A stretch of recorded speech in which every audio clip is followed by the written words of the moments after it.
Well, another hot day across Colorado. This is a live look at downtown Denver. Well, mainly, I would say, what is that, Empower Field? This is over Elitch Gardens, and this is where we continue to get hit with summer-like weather in the middle of what is normally a snow-filled month. Thanks for joining us today at noon. I'm Sam Shocker, and it is noon, and we've already smashed a heat record. So let's go right to our senior meteorologist, Chris Bianchi. I'm surprised you're not in the backyard, Chris. It might be too hot out there. Honestly, I'd be sweating through the suit. I was earlier when I was out in the backyard. This is dumb, stupid, absurd that it is in the low to mid 80s in late March for the 6th time this month. And it's barely noon, and we've already broken our daily record by 7 full degrees in Denver. So on a more serious note, I say that this is truly historic stuff. We've never seen a heat wave like this on record in Denver or across Colorado. Look at these temperatures. Again, 82, it's noon in Denver, Colorado, on March the 25th. This is usually prime snowstorm season. Not exactly this year. 81 downtown Denver. And again, I apologize if I sound like a broken record talking about all these records. I don't know what to tell you here, folks. I'm just telling you what's going on. High temperatures so far of 82. The old record was 75. We broke the daily record by before 10 a.m. this morning. And our overnight low, 54 degrees. Not only is that our warmest March low on record, that is almost our warmest April. That would be almost our warmest April low on record. It is our 5th record high, as I mentioned, in 7 days. Today, heading up to 89. This will be our warmest March day on record. Old record of 75. Again, that has long since fallen. Temperatures right now across the state, 60s, 70s. I'm honestly pretty concerned about this here in the mountains. That is going to melt off whatever is left of that snowpack very quickly. 80s, 90s, eastern plains. Big ridge, high pressure overhead. Storms off to our north. However, I know I've had a lot of bad news here in terms of the heat. I do have some glimmers of hope for next week. I'll tell you about those in just a few minutes. All right, Chris, thank you. The hot weather has everyone worried about lots of things, including kids stuck in hot classrooms without air conditioning. It is a problem DPS has been trying to fix for years. 9 News reporter Shalima Maharaj has this update from DPS headquarters. Well, the main priority is keeping staff and students comfortable in the classroom. Now, fortunately, a number of schools that did not have AC previously now do, and that's thanks to a bond package that was approved by voters. Unfortunately, there are still a number of schools that are going without air conditioning. Now, Scott Pribble with Denver Public Schools says at the moment it's not a major concern for the school district.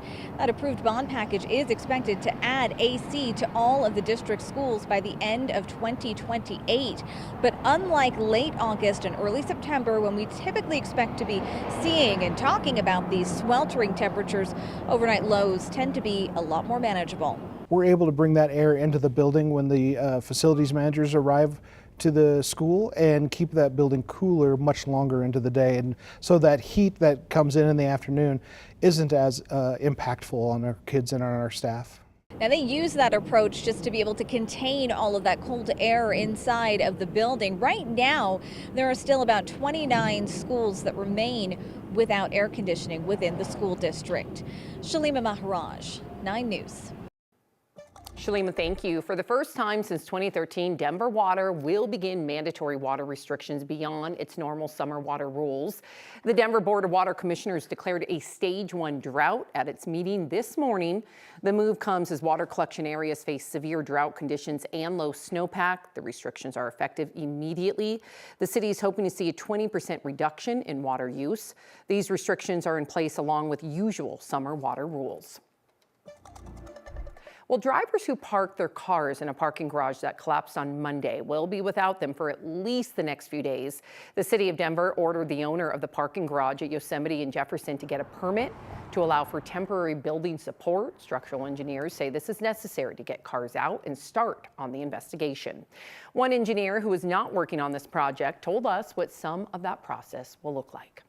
Looking primarily at the columns, the beams, the floor system, in and around the area of failure. Could be something unique with that area of the building, or it could be something widespread. You just don't know.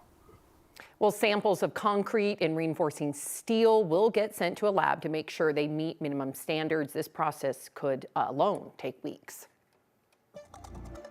5 Colorado law enforcement agencies are conducting a coordinated traffic enforcement operation today. The Colorado State Patrol said the operation will enforce traffic laws on I-25 in South Denver.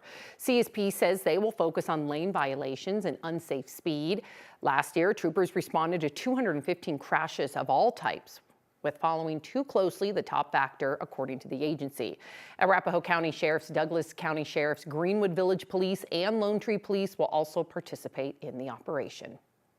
The Denver Sheriff's Department is warning people if they get a text message from them about missing jury duty, it is not them. With the message, there's usually a link to a fake online survey, and you should not click on it. The Sheriff's Department also says people have gotten texts including fake legal documents with made-up case numbers. They are reminding people a deputy will never ask for money over the phone or via wire transfer. If you think you've gotten any suspicious calls or texts, report it to your local police department or the fraud hotline associated with the DA's office.